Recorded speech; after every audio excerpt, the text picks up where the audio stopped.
नारायण रूपी मुख से, नारायण रूपी मानो शाखा से ये फल ब्रह्मा रूपी डाली पर आया।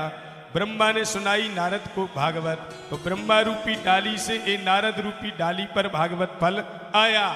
नारद रूपी शाखा से ये फल व्यास रूपी शाखा पर पहुंचा। नारद ने व्यास को कथा सुनाई, नारद ने भागवत की। व्यास जी ने ये कथा सुखदेव पुत्र को सुनाई, तो व्यास रूपी डाली से ये फल सुखदेव की वाणी तक आया।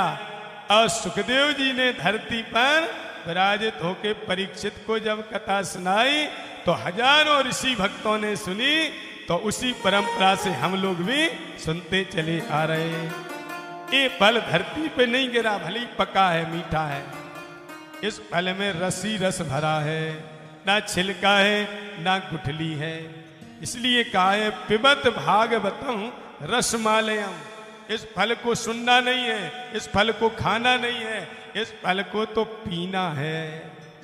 ये ऐसा अद्भुत फल है, खूब पियो। पिबत भागवतम रसम, बोले कब तक पीना है इस भागवत रस को?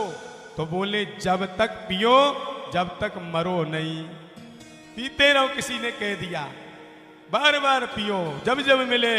बोले कब तक? मृत्यु पर्यंत। बोले मृत्यु हो जाए उसके बाद फिर जन्म लो फिर पियो। तो बोले आखिर कब तक पिए?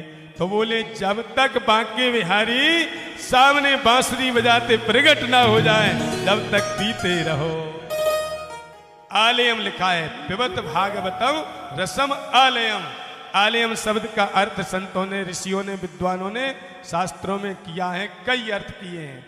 आलयम यानी जब तक हमारा मन और तन भगवान में लीन ना हो जाए तब तक कथा पीते रहो। आलयम का अर्थ मृत्यु पर्यंत नहीं अपितु मोक्ष पर्यंतम।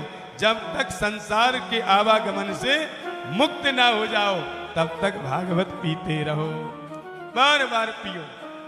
और कोई कहे मैंने तो बहुत कथा सुन ली, अब क्या सुनना है? मानो उसने कथा एक भी नहीं सुनी।